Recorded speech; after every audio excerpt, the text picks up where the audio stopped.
आखताची देवता आखतीची असे पूजिता, मग मा आखती काय आता पूजो जावी, ही झाली आपली गेल्या वेळी.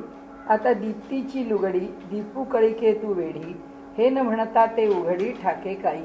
विषय एकच चाललेला आहे की भज्य आणि भजन, देवता आणि भक्त, हा आता जो वेगळा घेतला जाणारा अनुभव आहे, असं द्वैत काही शिल्लक नाही. आता फक्त अद्वैतच आहे. ही अद्वैताची मांडणी आता वेगवेगळ्या प्रकारांनी चालू आहे. काल जसं म्हटलं तर जे गेल्या वेळी पाहिलं त्याप्रमाणे अक्षताच देवता आहे, अक्षतेनीच पूजा आहे, पूजा करणारी पण अक्षताच आहे. तर या तिघांमध्ये काय भेद करावा. तसंच दीपकलिका आहे, नंतर प्रकाश तिने अंगावरती वेढला आहे, दीप्तीची लुगडी, अंगावर वस्त्रच त्या प्रकाशाचं घेतलं. दीपू कळिके तू वेडी, म्हणजे दीपकलिका ते प्रकाशाचं वस्त्र अंगावरती वेढते. हे न म्हणता ते उघडी ठाके काही. जर आम्ही असं म्हटलं की तिने वस्त्र परिधान केलंय किंवा नाही केलंय, तर ती काय उघडी राहणार आहे का. त्याचं कारण असं की ती त्या प्रकाशाच्या शिवाय असूच शकत नाही. दीपकलिका म्हणजे प्रकाश आहे आणि प्रकाश म्हणजे दीपकलिका आहे. या दोघांच्या मध्ये अंतर काही राहत नाही. दीपक कलिके धरून आवडी, निज प्रकाशाची नेसी लुगडी, नको राहू उगी उघडी, ऐसे न कोणी बदले जरी. म्हणाले तू ते वस्त्र पांघर बर का, त्याच्याशिवाय तसे राहू नकोस. असं जर म्हणाले कोणी सांगायला लागले तर हे सांगण्यात काही हशील आहे का, काही मतलब आहे का, काही ते योग्य ठरतं का. तरी का ती ज्योती ज्योत प्रकाश लुगड्या विण वसत, तिची साडी तिच्या समेत मुळीचं आहे. तिचं वस्त्र तिच्या बरोबरच आहे. ती दीपकलिका आहे म्हणजे तिच्याबरोबर प्रकाश नावाचं वस्त्र तिला वेढलेलंच आहे. तेवी आत्मा निजभक्ती, आचरी आपली आपण निश्चिती, आचरी तसे सांगू किती विबुध हो. त्याचप्रमाणे आत्मा आपलीच भक्ती, म्हणजे जे काही केलं जातं ते त्याचा तोच करतो आहे. आपुलीचं निजभक्ती, आचरी आपुली आपण निश्चिती, तो स्वतःच त्याचं आचरण करतो आहे, हे निश्चित आहे. आपुली आपणच निश्चिती, आचरितसे सांगू किती विबुध हो. म्हणजे निश्चिती आचरितसे, जे आपली आपण आचरी आपुली आपण निश्चिती, आचरितसे सांगू किती विबुध हो. आता इथे त्यांनी भाष्यात म्हटलंय की आता तुम्हाला किती प्रकारांनी सांगू की जे घडतं ते इतकं अद्वैतानी एकरूप झालेलं आहे किंवा इतक्या अद्वैत भावाला पोचलेलं आहे की त्यामध्ये घडवणारा अनुभवणारा हे काही वेगळं शिल्लक राहत नाही. जे आहे ते दोन्ही एकत्रच आहेत आणि म्हणून अनुभव घेणारा आणि ज्याचा अनुभव घ्यायचा आहे तो. आता आमचा योगसूत्रामध्ये पण तोच विषय चालू आहे की दृक् दर्शन शक्यो हो, असं त्या ठिकाणी त्याच्याकरता शब्द वापरलेले आहेत की हा बघणारा द्रष्टा आहे आणि जे पाहतो आहे ते दर्शन आहे. म्हणजे जे दिसतं आहे ते हे सगळं दृश्य जगत आहे. तर ते दर्शन कुणाच्या माध्यमातून तो द्रष्टा पाहतो, तर ती जी म्हणजे त्यांनी दृक् शक्ती आणि दर्शन शक्ती असे शब्द त्यांनी तिथे वापरलेले आहेत. तर दृक् शक्ती ज्याला पाहण्याचं सामर्थ्य आहे असा कोण, तर तो द्रष्टा जो पाहू शकतो तो. नंतर दर्शन शक्ती म्हणजे पाहण्याची शक्ती ज्याच्याकडे आहे असा कोण, तर आमचं अंतःकरण चित्त. तर ते चित्ताच्या ठिकाणी पाहण्याची शक्ती आहे. आता दृक्दर्शन शक्तीच्या मध्ये साम्य वाटतं, तिथला विषय सोडून द्या. इथला विषय एकच आहे की हा जो द्रष्टा आहे आणि हे जे सगळं पाहिलं जातं हे दृश्य जगत आहे. तर हे दृश्य जगत वेगळेपणाने पाहण्याची शक्ती कोणती, तर आमचं चित्त म्हणजे दर्शन शक्ती. म्हणजे चित्त म्हणजे आमचं अंतःकरण. त्या अंतःकरणाला याच्यापासून ते वेगळं आहे, त्याच्यापासून ते वेगळं आहे असं कळतं. हा जो द्रष्टा आहे या द्रष्टाच्या ठिकाणी आत्मभावच आहे, या द्रष्ट्याच्या ठिकाणी चैतन्यच आहे. त्यामुळे त्या चैतन्याला समोरचं चैतन्यापेक्षा काही वेगळं आहे असं जाणवत नाही. ते चैतन्यमय आहे, बाकी सगळं चैतन्यमय आहे. मग बाकी सगळं चैतन्यमय आहे, ते चैतन्यमय जाणवत नाही. हे कुणामुळे जाणवत नाही, जाणवत नाही ते आमच्या चित्तामुळे जाणवत नाही. आता माऊली काय म्हणते, आता चित्त नावाची गोष्ट केव्हाच मागे पडली आहे. आता आपण जेव्हा 9व्या अध्यायापर्यंत आलो, आता इथे ना कुठे चित्त आहे ना इथे कुठे वेगळ्या अनुभवाचा विषय आहे. इथे फक्त प्रकृती पुरुष विषयापाशी आपण सगळा जो व्यवहार करतो आहोत तो मूलभूत प्रकृती मूलभूत पुरुष. आता हा द्रष्टा आहे, हा द्रष्टा आता कुठे जाऊन पोचला? त्याच्या मूळ स्वरूपाला म्हणजे आत्मस्वरूपाला. त्याला जगातलं दर्शन दिसतं ना, ज्या वस्तू आहेत त्या दिसतात ना? हो दिसतात. मग त्या कशा दिसतात? त्या आत्मस्वरूपच दिसतात. का आत्मस्वरूप दिसतात? कारण त्याला वेगळं दाखवायला त्याच्यामध्ये असणारं जे चित्त आहे त्या चित्ताचा लयच झाला आहे. त्या चित्ताचं चित्तपण संपून आता ते चैतन्य स्वरूपाला प्राप्त झालेलं आहे. आणि त्यामुळे जे चैतन्य स्वरूपाला प्राप्त झालेलं आहे ते चैतन्याला पाहता आहे. हा ज्ञानेश्वर माऊलींचा विषय आहे की चैतन्याला पाहतं, दुसरं काही नाही आहे. याच्यामध्ये वेगळं काही दर्शन नाही, याच्यामध्ये वेगळं काही स्वरूप नाही. याच्यामध्ये दर्शन एकच आहे, ते म्हणजे अद्वैत. आणि अद्वैत म्हणजे चैतन्य. जे चैतन्याला पाहतो, बाकी दुसरं काही घडत नाही. आणि हाच विषय माऊली आपल्या पुढे मांडताय. म्हणजे कोण बंद पडला किंवा त्यामधला कोण नाहीसा झाला, तर त्यामधला नाहीसा झाला तो चित्ताचा भाग आहे. ते चित्त नाहीसं झालं. चित्त म्हणजे कोण? आमचं अंतःकरण. अंतःकरण संपलं. मग इथे व्यवहार कोण करायला लागलं? द्रष्टा. द्रष्टा म्हणजे कोण? जीव. आणि त्या जीवाचं कोणतं स्वरूप? चैतन्य. जे पाहतो आहे ते दृश्य. ते दृश्य कसं आहे? जड आहे, चेतन आहे. त्या दृश्याकडे पाहताना आता पाहणारा आणि वेगळेपणा दाखवणारा जो चित्ताचा भाग होता तो भाग नष्ट झाला आहे. त्यामुळे आता वेगळं वेगळं दिसणं म्हणजे त्यांच्या डोळ्याला हे सगळं असं दिसत नाही का? असंच दिसतं. पण त्याच्यातली विविधता जी आहे, त्याच्यातलं जे वेगळेपण आहे ते वेगळेपण संपून जातं. त्याच्यातल्या वेगळेपणाच्या ठिकाणी जो भाव निर्माण होतो किंवा त्या द्रष्ट्याच्या ठिकाणी जो अनुभव येतो तो अनुभव असा येतो की त्या अनुभवामध्ये तो द्रष्टा केवळ चैतन्यच पाहतो. म्हणजे हा सगळा विषय काय चाललाय? तर एकच चाललाय की चैतन्याने चैतन्याला पाहायचं. या अनुभवाची व्यापकता, आपले विचार परिपक्व झाले की आपल्याला साधारणपणे जो भेद आहे तो त्या विचारातून दूर होतो. त्याच्याशी दुष्टावा, याच्याशी वेगळेपणा, हा माझ्या अधिक जवळचा, तो माझ्या अधिक लांबचा, त्या माणसाशी माझा परिचय नाही, हा माझा परिचित आहे.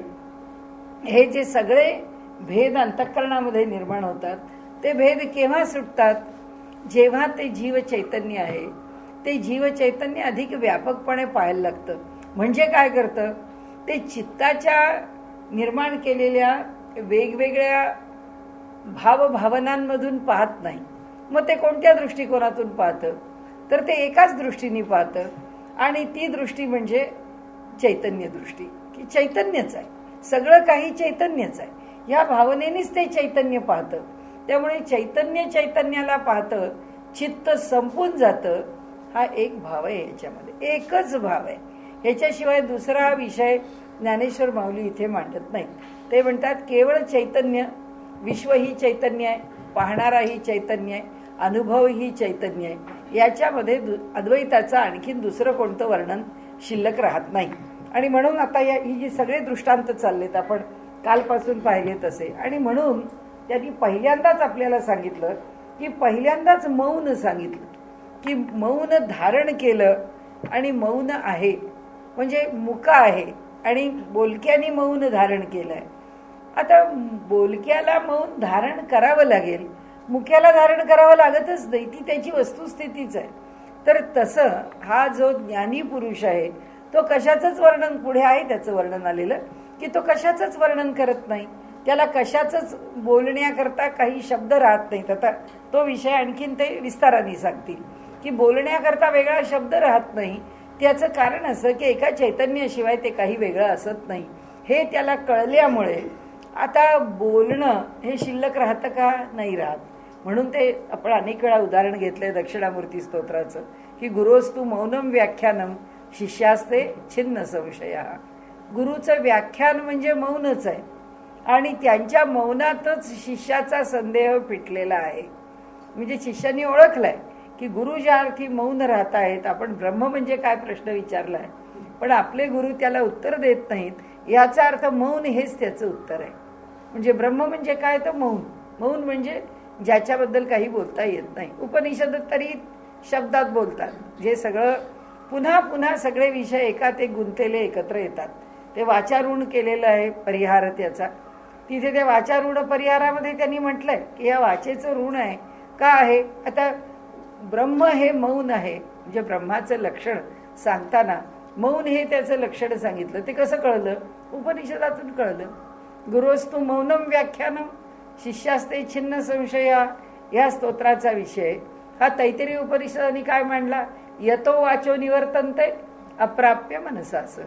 जिथे वाणी मनासहित परत येते, म्हणजे ना तिथे वाणी पोचते ना तिथे अंतःकरण पोचतं. म्हणून आता इथे चाललेला जो विषय आहे, आता वाणी फार ढोबळ राहिली.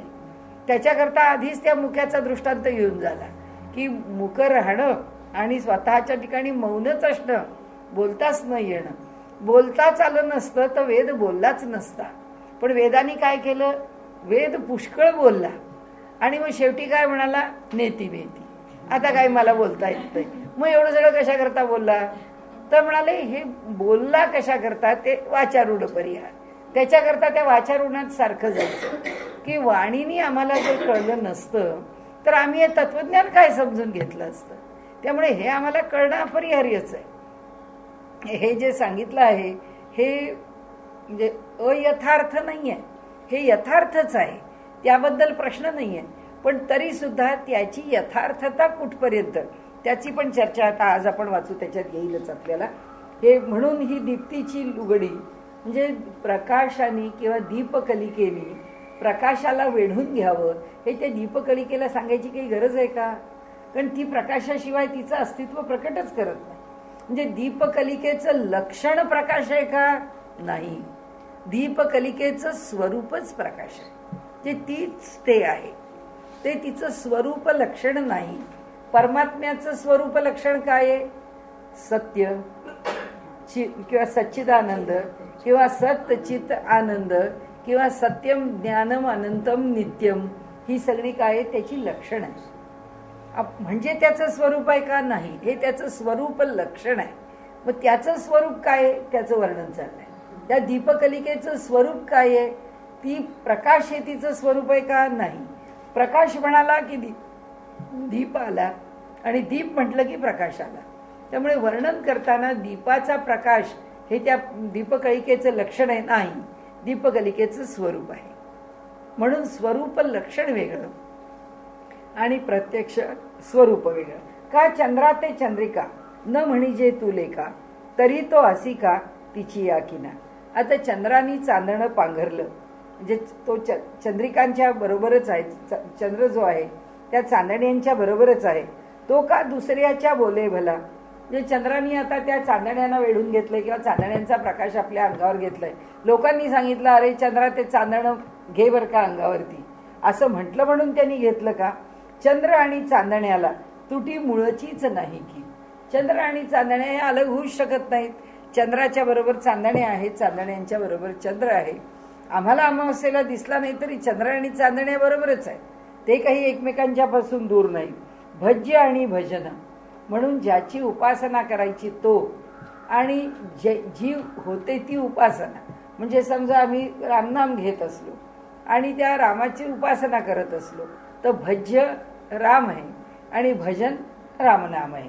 म्हणून त्यांनी असं म्हटलं भज्य आणि भजन चंद्र चांदण्या समान, ते नाही द्वैतपण एक शब्दा वाचुनी. फक्त शब्द वापरला एवढंच द्वैत आहे. भजनासाठी शब्द वापरले हेच द्वैत आहे. नाही तर तो भज्य आणि भजन ह्यात भेद नाही. म्हणजे ज्याची उपासना करायची आहे तो आणि त्याचं नाम ह्याच्यामध्ये अभेद आहे. म्हणजे नाम आणि रूपामध्ये अभेद आहे. वेगळ्या पद्धतीने सांगितलं. काय आहे? तत्वज्ञानाचं सौंदर्यच असं आहे की किती प्रकारांनी नामरूपाचा अभेद सांगितला जाऊ शकतो, कितीतरी प्रकारांनी. आणि अनेक ठिकाणी एकच सूत्र, एकच तत्व प्रत्येकजण आपापल्या परीने विशद करून सांगत राहतं. म्हणून त्यांनी सांगितलं आगी पण आगी असतची असे अंगी, मा कासया लागी देणे न देणे. आगीच्या अंगामध्ये म्हणजे स्वतःच तिच्या ठिकाणी जो गुणधर्म आहे तो आहेच. आग हा गुणधर्म, उष्णता हा गुणधर्म, आच हा गुणधर्म, तिच्या ठिकाणी आहेच आहे. मग तिला काहीतरी उष्णता द्या आणि तिची उष्णता काढून घ्या, हे देणं घेणं तिला कशाला पाहिजे? तिच्या ठिकाणी उष्णता आहेच आहे. आणि म्हणून ते म्हणतात, अग्निठाई अग्निपणा मुळचाचा आहे जाणा, म्हणून देण्या न देण्याची कल्पना मुळीच खोटी. तिला काय उष्णता द्यायची आहे? तिच्याकडनं काय उष्णता घ्यायची आहे? म्हणजे वैश्वानरासी उष्णता नये कोणाप्रती देता, ती अग्निठाई तत्वता मूळचीच आहे. म्हणून म्हणजे वैश्वानरासी उष्णता, वैश्वानर जो उष्णतेची देवता आहे किंवा जे त्याचं प्रतीक आहे, त्या वैश्वानराला कोण उष्णता देणार? आणि म्हणून त्याच्या ठिकाणी ती उष्णता मुळातच आहे. तेवी आत्म्याच्या ठाई अंगभूत भजक नाही पाही, तेथे दुसऱ्याची वार्ताच नाही विबुधो. तसंच आत्म्याच्या ठिकाणी दुसरा कोणी भजणारा नाही, आत्माच आत्म्याला भजतो आहे. फक्त याची जाणीव आपल्याला होत नाही. आपल्या ठिकाणी सुद्धा आपण जो सगळा व्यवहार करतो, तो सगळा व्यवहार आपण म्हणजे कोण करतो? आपण म्हणजे कोणी करत नाही. आपण म्हणजे हात का, आपण म्हणजे पाय का, आपण म्हणजे मेंदू का, आपण म्हणजे अंतःकरण का? यातला आपण काहीच नाही. कारण का काहीच नाही? कारण हे सगळेच्या सगळे प्रकृतीच्या अधीन आहेत आणि हे सगळेच्या सगळे नाशवंत आहेत. हे सगळेच्या सगळे पांचभौतिक आहेत.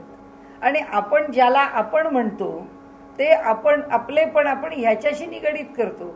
हात माझा आहे, पाय माझा आहे, मी अजून करू शकते. कुणी जर सांगितलं की अहो हे तुम्हाला झेपणार नाही, आता वय आहे प्रत्येकाचं, आता त्या वयात छे तुम्ही काय कराल, मी अजून चांगलं करू शकते, सांगा मला. माझ्याकडे धमक आहे करायची. म्हणजे मी करते म्हणजे कोण करतं? माझे हात करतात, माझे पाय करतात, मी चालू शकते, मी हालचाल करू शकते, मी कर्म करू शकते. हे ज्याच्या जीवावर बोलतो ती प्रकृती आहे. पण प्रत्यक्ष करण्याकरता जो ऊर्जा देतो, म्हणजे ऊर्जा देतो असं का म्हणायचं? कारण हे लौकिक आहे म्हणून. आणि म्हणून ते योगसूत्र आपल्या पुढे मांडलं की दृक शक्ती, द्रष्ट्याच्या द्रष्टेपणाची शक्ती, जे द्रष्ट्याची पाहण्याची शक्ती, द्रष्ट्याची कर्मेंद्रिय, त्या अवयवांच्याकडनं कार्य करून घेण्याची शक्ती, ज्ञानेंद्रियांकडून कर्म करून घेण्याची शक्ती, ही सगळी शक्ती कोणाची आहे? ही सगळी त्या आत्म्याची शक्ती आहे. आत्म्याची शक्ती का म्हटलं? आत्माच का नाही म्हटलं? कारण स्वतः आत्मा उदासीन आहे, तो काहीच करत नाही. तो आपल्यापासून शक्ती निर्माण करतो, म्हणून तो त्या शक्तीशी जोडला जातो, म्हणून ते चैतन्य त्या शक्तीशी जोडलं जातं, म्हणून आम्हाला पाहता येतं, म्हणून आम्हाला ऐकता येतं, म्हणून आम्हाला नाकानी वास घेता येतो. आमची सगळी ज्ञानेंद्रिय आणि कर्मेंद्रिय त्यामुळे कार्यरत आहेत. आणि दर्शन शक्ती, पाहण्याची जी शक्ती आहे, ती पाहण्याची शक्ती सुद्धा कुणामुळे आहे? त्या आत्म्यामुळे. कारण काय आहे? त्यांनी हे जगत निर्माण केलंय, म्हणून दर्शनाकरता विश्व निर्माण केलंय. विश्व काही मी निर्माण केलं नाही. ह्या जगामध्ये कोणतीच वस्तू मी निर्माण केलेली नाही. त्यांनी जे निर्माण केलं आहे ते मी पाहतो आहे. तर हा जो पुरुष पाहतो आहे किंवा हा जो द्रष्टा पाहतो आहे, तर ह्या द्रष्ट्याला पाहण्याची शक्ती त्यांनीच दिली. जे पाहायचं आहे ते विश्व त्यांनीच निर्माण केलं आणि ते पाहण्याचा अनुभव पण तोच घेतो आहे, कोणी दुसरा घेत नाही आहे. आणि म्हणून ते इथे म्हणतात की एका त्याच्याशिवाय दुसरं काही नाही. म्हणून भजन आणि भज्य या दोन गोष्टी अलगच नाही. ज्याला भजायचं आहे तो आणि ज्या नावानी भजायचं आहे, कोणत्याही नावानी भजलं. म्हणून आपल्याकडे काय म्हटलंय भागवतामध्ये की विरोधी भक्ती आहे. कोणाची? कंसाची. का कंसाचा उद्धार केला भगवंतानी? अहोरात्र त्याला उठता बसता काष्टी पाषाणी सगळ्या ठिकाणी तो कृष्णच दिसत होता. कारण त्याला कळलं होतं की आपला वैरी कुठेतरी गोकुळात वाढतो आहे आणि तो जो कोणी वैरी आहे तो आपलं जीवन संपवणार आहे. नुसता वैरी नाही आहे की माझा पराजय करीन, मी त्याचा पराजय करीन, असा वैरी नाही आहे. तो माझ्या जीवनालाच संपवणारा माझा वैरी आहे. मग तो कुठे असेल, तो कसा असेल? त्याला दिवसा दिसतोय, त्याला रात्री दिसतो, त्याला स्वप्नात दिसतो, त्याला उठता बसता काष्टा पाषाणात सगळ्या ठिकाणी सर्वदूर एकच कृष्ण दिसतोय. भयातून वैरातून त्याला संपवण्याकरता किती मुलं त्या गोकुळातली मारली. घे लहान मुलकी मार, घे लहान मुलकी मार. का? तर शत्रूला संपवावं. कारण अहोरात्र ध्यास त्या कृष्णाचा आहे. आता ही जी विरोधी भक्ती आहे ती विरोधी भक्ती सुद्धा इतकी उत्कट आहे की त्याला विरोधी भक्ती असं भागवतांनी म्हटलंय. आपण काय म्हणू, ही अभक्ती आहे, ही काय भक्ती नाही आहे, ही अभक्ती आहे. हा त्याच्याशी केलेला द्वेष आहे, हा त्या देवतेशी घेतलेला उभा दावा आहे. पण भगवंताच्या दृष्टीने त्यांनी वैर धरलं का त्यांनी प्रेम धरलं यांनी काही फरक पडत नाही. तो फक्त ह्याच्या स्मरणात आहे, ह्याच्या अंतःकरणात अहोरात्र तो परमात्मा आहे. आणि म्हणून त्या कंसाचा सुद्धा उद्धार झालेला आहे, त्या पुतनेचा सुद्धा उद्धार झालेला आहे. आणि कारण भगवंताच्या दृष्टीने फक्त नाम आणि त्याचं रूप याच्यामध्ये अभेद आहे. याच्या अंतःकरणात जर अहोरात्र त्याचं नाम आहे तो भक्ती विरोधी असेल, पण नामानीच युक्त आहे, त्याच्याच नामानी युक्त आहे, त्यामुळे भक्ती आहेच. म्हणून इथे त्यांनी आता इथे भक्ती आणि अभक्तीची पंगत एक होते असं त्यांनी आता पुढे म्हटलंय आपल्याला की तेवी आत्म्याच्या ठाई अंगभूत भजक पायी. म्हणजे आत्म्याच्या ठिकाणी भजन करणारा कोणी बाहेरून आहे का? कोणी बाहेरून नाही आहे, सगळं काही तोच आहे. तेथे दुसऱ्याची वार्ताच नाही. विबुधव म्हणून भजता भजावे, मान भजता काय नव्हे. म्हणजे आम्ही भजन केलं म्हणजे भजन झालं, आणि भजन नाही केलं तर भजन होत नाही का? म्हणजे भजन आहेच, अखंड भजन आहे. फक्त त्या भजनाचं आम्हाला अनुसंधान पाहिजे, आम्ही स्मरण ठेवत. म्हणजे आमच्याकडे विषय कशाचा आला? आमच्याकडे अजपाजप चालूच आहे. जन्मभरीच्या श्वासा इतुके वेचियले हरिनाम. प्रत्येक श्वास हे भगवंताचं नामच आहे. पण तो श्वास हे भगवंताचं नाम आहे, याचं स्मरण ज्याला आहे तो संत आहे, आणि याचं स्मरण ज्याला कधीतरी होतं तो साधक आहे, आणि याचं स्मरण ज्याला कधीच होत नाही तो बिचारा या सगळ्यापासून कोसो दूर आहे. तो म्हणतो हा प्रांतच आपल्याला माहीत नाही आहे काय प्रकरण आहे ते. आणि त्यामुळे अखंड अनुसंधान, या सृष्टीतलं प्रत्येक स्पंदन हे त्या ईश्वराचं अनुसंधान आहे. पण त्या प्रत्येक स्पंदनाच्या ठिकाणी आम्हाला त्याचं स्मरण आहे का? म्हणजे ती जी स्मृती आहे, ते जे स्मरण आहे, हे कशाचं द्योतक आहे किंवा हे कोणत्या मार्गाची विशेषता आहे? ही भक्ती मार्गाची विशेषता आहे. या भक्ती मार्गामध्ये अनुसंधानाला फार महत्व आहे, या भक्ती मार्गामध्ये स्मृतीला फार महत्व आहे, आणि योग मार्गामध्ये स्मृती ही वृत्ती आहे. त्यामुळे ती वृत्ती टाकायला सांगितली. म्हणून योग मार्ग हा भक्ती मार्गाने वृक्ष वाटतं असला मार्ग, तो त्याच्यामध्ये काही शिल्लक राहत नाही. आमच्या भक्ती मार्गामध्ये बाकी काही शिल्लक राहत नाही, फक्त काय स्मरण शिल्लक राहतं? कृष्ण, बस. म्हणजे आता कृष्ण म्हणजे एका देवतेचं नाव घ्यायचं म्हणून कृष्ण, बस तोच फक्त शिल्लक राहतो. स्मरण फक्त त्याचंच राहतं, सगळे व्यवहार फक्त त्याच्याशीच. बघ तुकाराम महाराज कधी रागावतात, कधी रुसतात, कधी त्याला शिव्या घालतात, कधी तुझी जळो माझी ऐसी बुद्धी मज घाली तुझं मधी, नकोच मला तुझं स्मरण असं म्हणतात. हे म्हणताना सुद्धा त्याचं स्मरण आहे. म्हणजे तुझ्या ठिकाणी मला नको, माझं मन तिथे न राहो असं म्हणताना सुद्धा त्यालाच शिव्या घातलेल्या आहेत. त्या उर्दूमधला शेर आहे तसं आहे ते, रफिकों से रकीब अच्छे जो जलकर तो नाम लेते हैं, गुलों से खार बेहतर जो दामन थांब लेते हैं. ते म्हणतात की अहो मित्रांच्या पेक्षा शत्रू जास्त चांगले, कारण ते द्वेषाने तरी आपली सारखी आठवण करतात. मित्राला चांगुलपणा असतो पण तो काही आठवण करत नाही. त्यामुळे ते म्हणतात गुलों से खार बेहतर, म्हणजे गुलाबाच्या फुलापेक्षा सुद्धा गुलाबाचे काटे बरे. कारण म्हणाले फूल तोडायला येणाऱ्याला किंवा त्या वृक्षाजवळ येणाऱ्याचं वस्त्र पकडून ठेवण्याचं सामर्थ्य दामन थांबले ते, ते काटे त्याला थांबवून घेतात, ते आपल्याकरता थांबवतात. पण म्हणाले जो जवळिकेचा आहे, जो मित्र आहे, म्हणून आपल्याकडे या भक्ती मार्गात सुद्धा असं म्हटलंय, कोणी खूप नास्तिक आहे, तो नास्तिक आहे याचं भय नाही आहे, तो चांगला आहे का वाईट आहे याचं भय आहे.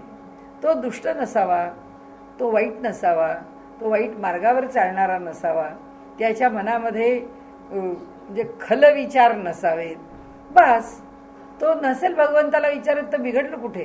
तो जर सत्कर्म करतोय, तो जर चांगल्या मार्गाने जातोय, केव्हा तरी जर त्याला भगवंताची आठवण झाली तर त्याला आनंद मिळेल, नाही झाली तर जिथपर्यंत चांगला आहे तिथपर्यंत तो पुढंच जाणार आहे.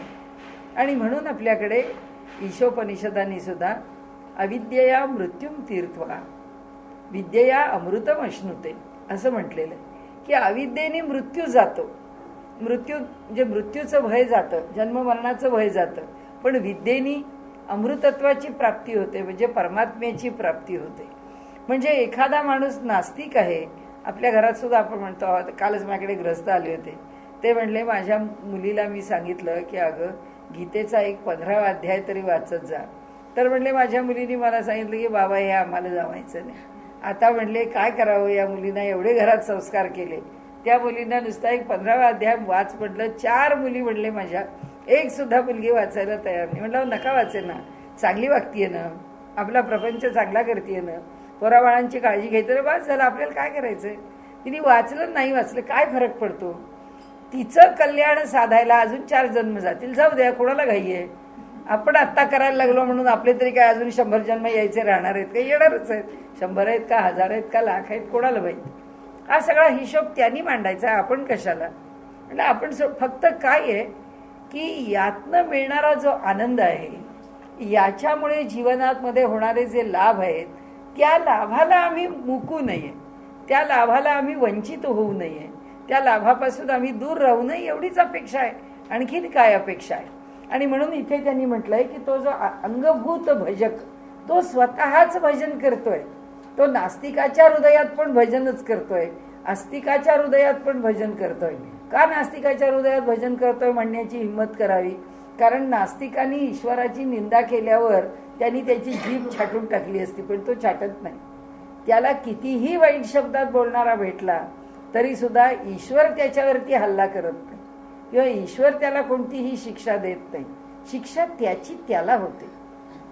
जी शिक्षा आपण म्हणतो की हा असा हा नास्तिक मनुष्य, याला पुष्कळ ते भोगावं लागलं, अमुक झालं तर जे काय म्हणायचं असेल ज्याच्याबद्दल, ते व्यवहाराच्या पातळीवर की आपण त्याचा कार्यकारण भाव लावतो आपल्या बाजूने, ईश्वर लावत नाही.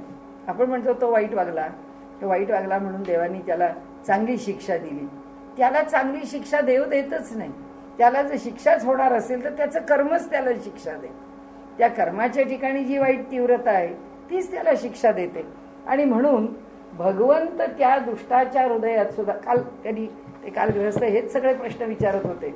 मला म्हणाले दुर्योधनाने सांगितलं की म्हणजे जानामी प्रवृत्ती नचमे निवृत्ती, मला प्रवृत्ती कळते काय आहे माझी, पण मला ती वाईट आहे हे माहीत असून सुद्धा मला नचमे निवृत्ती, पण मला धर्म जरी कळला तरी सुद्धा मला तो आचारावासा वाटत नाही.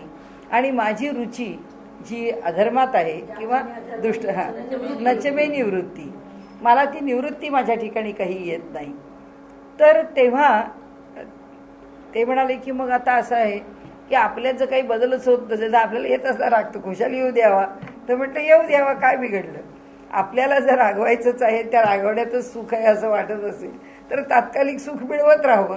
तर म्हणाले मग दुर्योधनाचं मी सांगितलंय त्याच्यावरून असं दिसतं की माणसाचं मनच पालटत नाही. म्हटलं हे कुणी सांगितलं. दुर्योधन नाही म्हणाले, त्याचा अर्थ असा आहे की दुसरं वचन त्यांनी सांगितलं की बुद्धी कर्मानुसारिणी. म्हटलं बरोबर आहे, बुद्धी कर्मालाच अनुसरते. मग म्हटलं आमचं पूर्वकर्म जसं आहे तशीच आमची बुद्धी अनुसरते. म्हटलं ही लुच्च्याच्या तर्कवाद आहे. लुच्चा आहे म्हटलं मनुष्य आपला तर्कवाद करतो. म्हणाले असं कसं म्हणतात तुम्ही. म्हटलं अहो असं आहे, बुद्धी कर्माला अनुसरते. या जन्मामध्ये आम्हाला कर्म स्वातंत्र्य दिलेलं आहे की काय करावं हे आम्हाला शिकवलेलं आहे की हे कर्म चांगलं आहे हे कर्म करावं, हे कर्म वाईट आहे हे करू नये. याच्याकरता तर म्हटलं अगदी धाक घालून गीतेने सांगितलंय की जे काही कार्य करायचंय तर जे तस्मात शास्त्रम प्रमाण, त्याला शास्त्राचं प्रामाण्य दिलं की तस्मात शास्त्रम प्रमाणम ते कार्याकार्य व्यवस्थित हो. काय करावं काय करू नये याच्याकरता आम्हाला शास्त्रांनी सांगितलंय. मग त्याप्रमाणे आमचं जर कर्म झालं तर त्या कर्माला कोण अनुसरणार आहे. बुद्धीच. बुद्धी कर्मानुसारिणीच आहे. पण आम्हाला कर्माचं स्वातंत्र्य दिल्यानंतर जे कर्म आम्ही करतो त्या कर्माला बुद्धी अनुसरत चालली की आमच्यात प्रगतीच आहे. पण आम्ही जर असं म्हटलं की अहो नाही माझं पूर्वकर्म मला दृष्टावा शिकवतं, त्याच कर्माला मी अनुसरणार आणि बुद्धी त्याच बुद्धीने खड्ड्यात पड. करणार काय तुझ्या करता कोण काय करणार आहे. तुला जर स्वतःहून आपला खड्डा खणायचा असेल तर खण. कारण असं आहे, कोणतंही शास्त्रवचन घ्यायचं आणि ते कुठेही लावायचं. आता दुर्योधन म्हणतो की मला त्याची निवृत्ती कळत नाही, अधर्म मी जाणतो किंवा हे सगळं अयोग्य आहे हे मी जाणतो, धर्मही मी जाणतो आणि मला त्या मार्गाने जावंसं वाटत नाही. वाटत नाही म्हणजे काय, तू लुच्चा आहेस म्हणून तुला जावंसं वाटत नाही, तू लबाड आहेस म्हणून तुला जावंसं वाटत नाही. नाही तर तुला काय चांगलं आहे हे कळल्यानंतर एकदा त्या चांगल्यावरती पाय ठेव ना, एकदा त्या चांगल्या मार्गावरती एक पाऊल टाक ना. मग ते टाकल्यावर तुझ्या बुद्धीला ते चांगलं आहे असं वाटेल की वाटणार नाही. जर वाटलं तर पुढचं पाऊल टाक, पण तू टाकायलाच तयार नाहीयेस, कारण तुला ते टाकायचंच नाहीये. तुझ्याकडनं ते घडत नाही असं नाही, कारण तुला कर्मस्वातंत्र्य आहे, त्यामुळे कर्म तुझ्याकडनं घडू शकतं, पण तुला ते घडवायचंच नाहीये. आणि म्हणून इथे त्यांनी जे म्हटलंय ना की कुणाही जीवाच्या बाबतीमध्ये म्हणजे मोक्ष देण्यामध्ये, सुखदुःख देण्यामध्ये आपल्याकडे ब्रह्मसूत्रामध्ये एक हे आहे, सूत्र आहे की ईश्वराच्या ठिकाणी तुम्ही त्याला कुठल्याही प्रकारे म्हणजे निर्घृणता आणि त्याच्या ठिकाणी म्हणजे असमानता हा दोष तुम्ही परमात्म्याला देऊ नैष्कर्म्य नाही, नैर्घृण्य आणि दुसरा दोष त्यांनी सांगितला आहे, आठवेल मला नंतर. पण त्याच्या ठिकाणी जे दोन दोष माणसांनी लावलेले आहेत की तो फार दुष्ट आहे आणि तो समानता ठेवत नाही, तो आमच्या ठिकाणी असमानतेने व्यवहार करतो. ते म्हणतात त्याच्या ठिकाणी असमानता नाहीच आहे आणि त्याच्या ठिकाणी क्रौर्य नाहीच आहे. तू तुझ्या कर्माने क्रौर्य निर्माण करतोस आणि तू तुझ्याच हाताने ही वगळ निगळ किंवा हा दोष आणि गुण हे तुझे तू निर्माण करतोस, त्यांनी काहीच केलेलं नाही आणि तो काही करतही नाही आहे. तर सांगण्याचा इथे हेतू किंवा इथे जी व्यापकता आहे, ज्या व्यापकतेच्या पातळीवरती विषय जातो त्या पातळीवर त्यांनी म्हटलंय की सज्जनाच्या हृदयामध्ये तो अखंड स्पंदित राहून त्याचं स्मरण कायम ठेवतो आणि नास्तिकाच्या किंवा दुष्टाच्या हृदयात करत नाही का, तो दुष्टाच्या हृदयात सुद्धा अखंड स्फुरण आहेच. त्याचं स्फुरण नसेल तर त्याचा देह राहणार आहे का, आणि त्याचा देह कार्यकारी राहील का, किंवा त्याला जीवन मिळेल का, मिळणारच नाहीये. ज्या अर्थी त्याच्या वृत्तीमध्ये सुद्धा त्याचं जीवन चाललेलं आहे, त्याचा अर्थ असा की ते जीवन चालवताना त्याच्याकडे वगळ निगळ नाहीये, त्याच्याकडे ह्याला द्यावं त्याला देऊ नये ही भावना नाहीच आहे. आणि त्यामुळे तो सगळ्यांच्या करता समान आहे, तो सगळ्यांच्या ठिकाणी तेच आणि तो तेच करतो किंवा त्याचं स्फुरण सगळ्यांकरता तसंच आहे. याकरता इथे म्हटलंय मा कासया लागी देणे न देणे, कुणाकरताही देणं आणि न देणं हे त्याच्या ठिकाणी होतं का, की जसं आगीला तुला आग देतो आता पेट, आता तुला अमुक देतो आता तू अमुक कर, असं कोणत्याही महाभूताला सांगावं लागत नाही. पाण्याला तू वाहा हे सांगावं लागत नाही. सूर्याला तू तुझं जे ताप किंवा जे काही उष्णता आहे ती सगळ्यांना दे सांगावं लागत नाही. याचं कारण काय, ही त्यांच्याकडे आहेच, ती त्यांची अंगभूत आहे. तसं परमात्म्याच्या ठिकाणी सुद्धा तेथे भजन हे त्याच्या ठिकाणी आहेच. आणि म्हणून दासबोधामध्ये विशेष रूपाने समर्थांनी त्याची चर्चा सोहम साधना म्हणून पण केली आहे, त्याची चर्चा अजपा जप म्हणून पण केली की अजपा जप चालूच आहे आमच्याकडे, फक्त त्या अजपा जपाचं अनुसंधान नाही आमच्याकडे. मग ध्यानाच्या मार्गाने त्याचं अनुसंधान कोणी दिलं, आजच्या काळातले विद्यमान असलेले स्वामी स्वरूपानंद. त्यांनी सांगितलं त्याच सोहम भावाशी नाम जोडा, हाच विषय आहे. याच विषयाचं त्यांनी अधिक खुलासेवर स्पष्टीकरण केलं की प्रत्येक श्वासाबरोबर त्या नामाचं स्मरण करा. तुम्हाला वेगळं स्मरण करायचंच नाही, प्रत्येक श्वास त्याचं स्मरण करतोय, त्याचं फक्त अनुसंधान आम्हाला ठेवायचं. म्हणून भक्तीमध्ये अनुसंधान सांगतात की अनुसंधान आहे ना, म्हणजे प्रत्येक क्षणी अंतःकरणामध्ये ईश्वराचं स्मरण आहे ना, त्या प्रत्येक क्षणाला तो श्वास आहे आणि त्या प्रत्येक श्वासाबरोबर त्याचं स्मरण आहे. म्हणून मी भजता भजावे, म्हणून मी भजन करायला बसलो की भजन होतं आणि माझा लौकिक व्यवहार करायला लागलो की ते होत नाही असं आहे का. कालचा त्यांचा विषय पुन्हा तोच होता. ते म्हणाले अहो प्रपंचात राहणाऱ्या माणसांनी आता त्या अध्यात्मामधला मनुष्य म्हणतो की म्हणजे देवाच्या सख्यत्वासाठी पडाव्या जीवलगांच्या तुटी, मग आम्ही काय प्रपंच सोडून बाहेर जायचं का, म्हटलं कोणी सांगितलं की प्रपंच सोडून बाहेर जायचं? देवाची जवळीक यायला प्रपंच सोडावाही लागत नाही, प्रपंच धरावाही लागत नाही. परमार्थ मार्गामध्ये ईश्वराचं स्मरण ठेवून सगळं करता येतं आणि सगळं करताना ईश्वराचं स्मरण राहू शकतं, असं संतांनी दाखवून दिलेलं आहे. आणि त्यामुळे ज्याला करायचं आहे तो करू शकतो. मग म्हणाले जीवलगाच्या तुटी आहे असं कसं म्हटलं? म्हटलं जो वैराग्यशील आहे तो वैराग्यशील मनुष्य घरातच राहत नाही. तर समर्थांच्या सारख्या माणसाला विवाह बंधनाने जखडायला निघालेल्या आईला भावाला सुद्धा ती सगळी बंधनं नात्या गोत्याची सोडून समर्थ निघून गेले. किती संतांचं सांगता येईल की ज्या संतांना कोणतंच बंधन खेचू शकलं नाही, कोणतंच बंधन त्यांना प्रपंचामध्ये अडकवू शकलं नाही, कारण ते अत्यंत वैराग्यशील आहेत आणि म्हणून ते निरासक्त आहेत. आणि त्या लोकांना या प्रपंचाबद्दलचं आकर्षण नाही, तर तो प्रपंच सोडून त्या मार्गाने जातो. मग प्रपंचात राहतो तो त्याच्यापेक्षा कमी आहे का? नाही, सगळे सारखेच आहेत. आता माऊली इथे या अमृतानुभवामध्ये सांगते प्रपंचातला माणूस पण तसाच आहे की प्रपंचामध्ये राहून सुद्धा तो परमार्थ प्रपंच सोडून करणाऱ्यासारखाच परमार्थ करू शकतो. फक्त त्याची परमार्थ करण्याची पद्धती आणि त्याची परमार्थ करण्याची बाह्य स्थिती वेगळी आहे.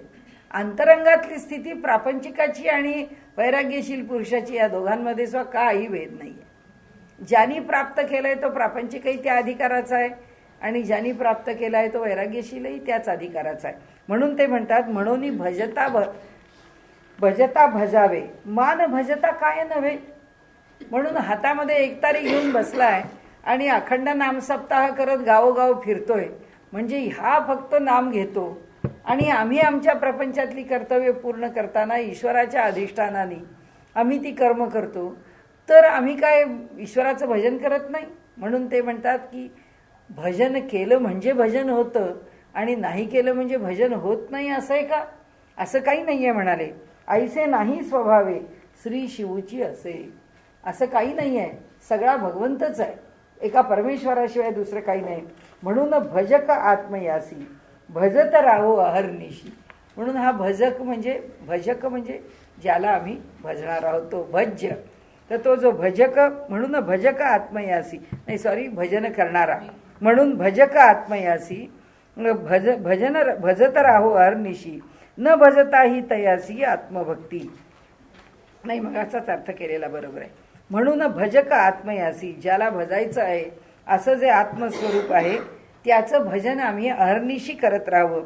न भजताही तयासी आत्मभक्ती घडतेच. म्हणजे त्या भजकाच्या ठिकाणी ती आत्मभक्ती होत नाही असं नाही. तो भजत राहिला अहर्निशी, त्याच्या अंतःकरणात त्याचं स्मरण अहर्निशी आहे. म्हणजे पुन्हा बघा कसं आहे की त्या योगशास्त्रामध्ये स्मृती डावलली आहे, इथे त्याचं अखंड स्मरण सांगितलं आहे. ती स्मृती डावलून तो कुठे जातो? त्या चैतन्यापाशी जातो. आणि हा स्मृती ठेवून कुठे जातो? चैतन्यापाशी जातो.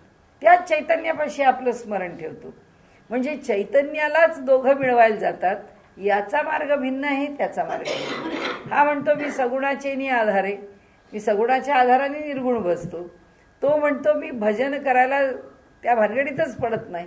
ती स्मृती नावाची वृत्तीच मी ठेवत नाही, कारण श्रद्धा वीर्य स्मृती निद्रा ह्या सगळ्या वृत्ती सांगितल्या आहेत त्यांनी, आणि म्हणून या वृत्ती मी ठेवतच नाही. म्हणजे मार्ग असे भिन्न भिन्न असले तरी सुद्धा त्या मार्गाकरता ती वचनं असली तरी त्याचा मुळातला अर्थ एकच असतो. आणि म्हणून ते म्हणतात की हा जो भजक आहे, भजणारा आहे, म्हणून आत्मयासी हा भजक आत्म्याला भजतो. न भजत राहो अहर्निशी, तो रात्रंदिवस भजत, तो आत्मयासी भजत राहो अहर्निशी न भजताही तयासी. तो रात्रंदिवस भजत राहिला तरी आणि नाही भजन केलं तरी आत्मभक्ती घडतेच. आत्मभक्ती होतच राहते, कारण आत्म्याशिवाय दुसरं काहीच नसतं. आत्माच आत्म्याला भेटत असतो. का की जो भजणारा तो मुळीचा आहे शिव खरा, कारण भजणारा सुद्धा शिवच आहे. तेथे दुजेपणाचा वारा लागण्याचं नाही. त्यामुळे परमात्म्याच्या ठिकाणी तो वेगळा आहे असं परमात्म्याला वाटत नाही. आता भक्ती अभक्ती झाले ताट एके पंक्ती. आणि एका पंक्तीमध्ये ह्या दोघांची ताटं वाढलेली आहेत. हा भक्त आहे म्हणून त्यांची पंगत वेगळी आहे आणि ह्या अभक्ताला वेगळ्या रांगेमध्ये बसवलंय जेवायला, असं होत नाही. कर्माची या वाती मालवूनिया, दोघांच्याही ठिकाणी कर्म आणि अकर्म याच्या वाती मालवल्या आहेत. कर्म करूनही कर्म होत नाही. कसं होत नाही? संगम त्यक्त्वा फलानीच, संगही टाकला आणि फलही टाकला. हे दोन्ही टाकल्यानंतर कर्म अकर्म होतं. आणि जो ह्या भानगडीत पडत नाही, जो कर्माचेच उद्योग करत बसतो किंवा कर्माच्याच उद्योगामध्ये अडकून पडलेला असतो किंवा त्याच्याविषयी त्याला कर्माच्याच विषयी त्याला प्रेम असतं, तर त्याच्या ठिकाणी कर्म घडतं. आणि अकर्माच्या ठिकाणी म्हणजे कर्म करूनही ज्याला त्याचा संग आणि फलाची बाधा होत नाही त्याच्या ठिकाणी घडत नाही, असं आहे का? ते म्हणाले नाही, दोन्ही ठिकाणी कर्म आणि अकर्म ह्या दोन्ही गोष्टी. म्हणून कर्माच्या वाती मालवूनिया. कुणाच्या ठिकाणी मालवल्या जातात? त्या ब्रह्माच्या ठिकाणी, त्या अंतिम तत्वाच्या ठिकाणी मालवल्या जातात. तिथे ज्याला जाऊन राहता आलं त्याला तू कंस ह्या मार्गाने गेला आणि तिथे जाऊन पोचला, आणि अर्जुन ह्या मार्गाने गेला आणि तिथे जाऊन पोचला, हा भेदच नाहीये. तिथे भेदच शिल्लक राहत नाही. तिथे एकदा ती उत्कटता त्याला प्राप्त झाली की ह्या मार्गाने, कारण हे सगळं सुटल्याशिवाय ती उत्कटता येतच नाही, मार्ग कोणताही असला तरी. आणि म्हणून भक्ती आणि अभक्ती ह्या एका पंक्तीस बैसती आणि एकची घास घेती दोघेही. म्हणजे आत्मविदा कारण भक्ती अभक्ती समसमान, काकी दोघीपासून फळ आहे एकच. एकाच ठिकाणी पोचायचे. भक्तीने आत्मखुण लादली इवा अभक्तीने गमावली, ऐशी गोष्ट कधी न झाली ते ठाया. म्हणजे भक्ताला तो प्राप्त आहे ना अभक्ताला तो प्राप्त नाही असं होत नाही. काकी आत्मविदा प्रती भक्ती अभक्ती वीण ऐती, प्राप्त झाली मूळ स्थिती जी असे प्रवाह रूप. त्यांनी सांगितलं की आता हा जो आत्मविद म्हणजे आत्मज्ञानी आहे, या आत्मज्ञानी पुरुषाच्या बाबतीमध्ये म्हणाले काय होतं तर भक्ती अभक्ती वीण ऐती. त्यांनी खूप भक्ती केली म्हणून प्राप्त झालं, आणि तो अभक्त होता म्हणून प्राप्त झालं. हा कोणताच निकष तिथे राहत नाही. जेव्हा ती प्राप्ती होते तेव्हा काय होतं, भक्ती पण सुटते ना अभक्ती पण सुटते. त्याच्याकरता आपल्याकडे दृष्टांत काय आहे की मनुष्य साधन नावाच्या वाहनात बसतो. आता वाहनात बसला आणि आपल्याला आपल्या घरी यायचं आहे, ते वाहन घेऊन आलो तर घरापर्यंत अगदी घराच्या दारापर्यंत वाहन आणलं, पण दाराशी वाहन आल्यावर तरी ते वाहन सुटतंच. घरात आल्यानंतर काही वाहनावर बसून तो घरात राहत नाही. तो जेव्हा घरात राहतो तेव्हा ते वाहन बाहेर ठेवून येतो. त्यामुळे कोणतंही वाहन असलं तरी ते घराच्या बाहेर आहे. म्हणून आत्मज्ञानी पुरुष ज्या आत्म्याच्या ठिकाणी राहतो त्या आत्म्याच्या ठिकाणी येताना तो योगाच्या वाहनात बसला का, तो ज्ञानाच्या वाहनात बसला का, तो भक्तीच्या बसला का कर्माच्या बसला, ते सगळं बाहेर चपला काढायच्या इथेच सुटतं. तिथेच बाहेर वाहन राहतं, ते तिथेच संपतं आणि आत आल्यावरती सगळे एक होतात. आणि म्हणून त्यांनी म्हटलंय की काय केलं, कसं केलं, किती केलं, कुठे केलं ते शिल्लक राहत नाही. भक्ती अभक्ती वीण ऐती, प्राप्त झाली मूळ स्थिती जी असे प्रवाह रूप. ती कशी आहे? पुन्हा स्थिती आहे असं म्हटलं तरी त्याला गतिमानता सांगितली आहे. बघा कुठपर्यंत तत्वज्ञान जातं तरी ते त्या मूळ स्थितीला जेव्हा पोचतं तेव्हा काय होतं हे वर्णन करू शकत नाही, आणि जिथपर्यंत वर्णन करत राहतं तिथपर्यंत ते गतीची भाषा बोलतं. म्हणून ते म्हणतात की तिथे पोचल्यावर काय होतं तर तिथे पोचल्यानंतर ते म्हणतात जी असे प्रवाह रूप. प्रवाह कसा आहे, एक कण पुढे जातो आहे, सगळे कण पुढे जात आहेत, म्हणजे जलाचे कण आहेत आणि प्रवाहात आहेत. तर एकानंतर एक एकानंतर एक एकानंतर एक कणांचा ओघ आहे, तो पुढे पुढे पुढे जातोय. तो पुढे पुढे जात असला तरी पाहताना जेव्हा गंगा स्थिर आहे किंवा अगदी प्रशांत महासागर आहे त्या ठिकाणी आम्हाला त्याच्या लाटा जिथे दिसत नाही, तो शांत आहे जिथे ते, किंवा तो खूप खोल आहे म्हणून शांत आहे, काही त्याची कारणं आहेत. तर त्याप्रमाणे जेव्हा आम्हाला तो शांत दिसतो आहे त्यावेळी सुद्धा त्याच्यामध्ये गती आहेच. गतीला पर्याय नाही आहे. म्हणजे जोपर्यंत शब्द आहे, जोपर्यंत अनुभव आहे, जोपर्यंत काहीतरी कथन करणं आहे, तोपर्यंत त्याला गती आहे. आणि म्हणून ते म्हणतात की आता तिथपर्यंत गती आहे. कुठपर्यंत?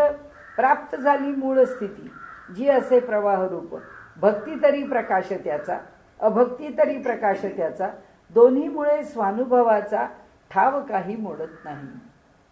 म्हणून ही जी प्रवाही स्थिती आहे, या प्रवाही स्थितीत पुन्हा प्रत्येक कण जरी त्या प्रवाहावरती आरूढ असला आणि तो त्या प्रवाहावर पुढे जात असला तरी त्याची, त्या प्रवाहाची जी गुणाची बाजू आहे किंवा त्याची जी गुणधर्माची बाजू आहे ती बदलत नसल्यामुळे कण इथे आहे का कण इथे आहे त्याने काही फरक पडत नाही.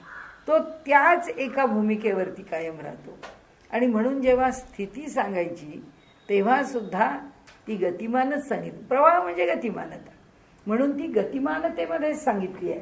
आणि म्हणून ते सांगतात की ठाव काही मोडत नाही.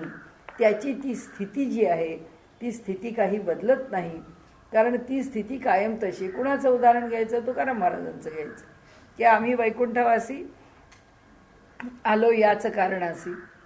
म्हणजे तिथे होतो तेव्हा जसे होतो तसे इथे आल्यावरती सुद्धा आम्ही कायम तसेच आहोत. पुन्हा तिथे जाऊ तरी आम्ही तसेच आहोत. का असं म्हणतात?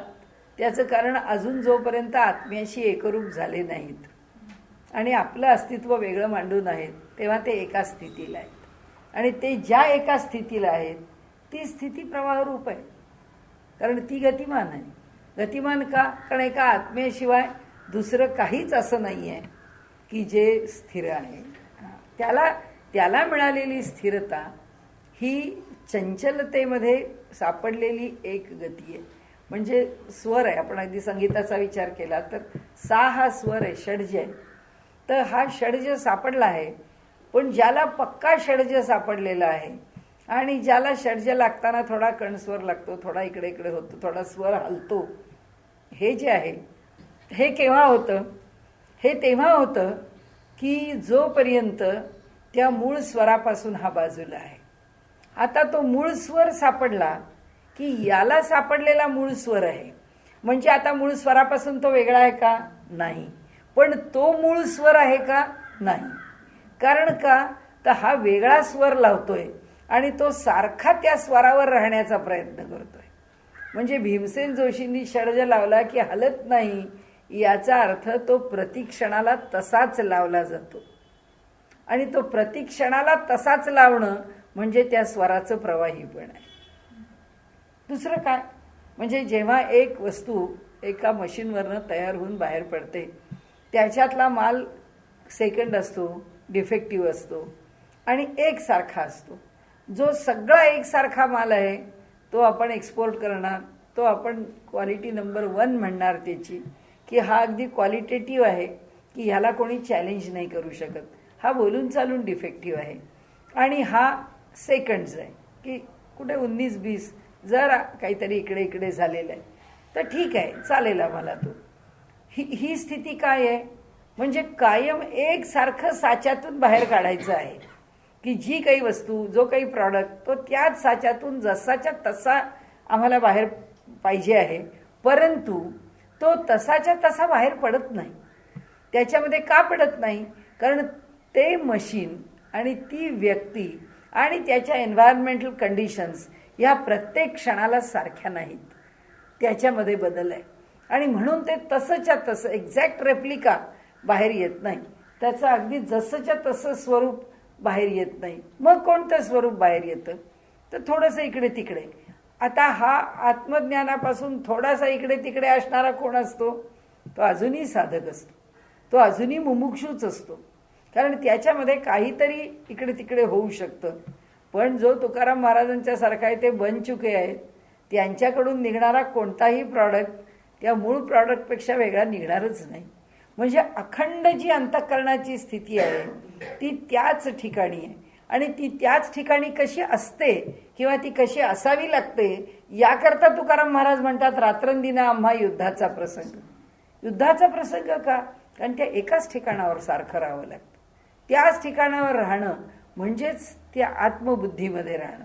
नाही तर केव्हा तरी त्याच्यापासून थोडासा बाजूला झाला तर देहबुद्धी काय .नॉट कितीतरी 1% जरी आली तरी ती आली. आणि म्हणून इथे त्यांनी जे म्हटलंय ना की ही जी पंगत आहे की आता कशी झाली, प्राप्त झाली मूळ स्थिती ती असे प्रवाह रूप. म्हणजे त्याला गतिमानता का आहे हे आपल्याला मनामध्ये समजून घेता येईल की नाही, ती स्थिती कायम राखण्याची गोष्ट आहे की ती राखावी लागते. म्हणून आपल्याकडे कसं आहे, माणसाचे वाढदिवस म्हणजे आधी जयंतीपेक्षा त्याचा मृत्यू झाल्यानंतर त्याचा स्मृतिदिन आधी होतो, मग त्याची जयंती होते. स्मृतिदिन का? कारण जे आयुष्य त्यांनी स्वीकारलं ते याकडेचं त्या कडेला त्यांनी जसं ठरवलं तसं नेलं, त्या स्थितीत तो कायम राहिला, हे त्याचं कौतुक. आणि म्हणून ती जी स्थिती आहे ती कशी आहे, ती प्रवाही आहे.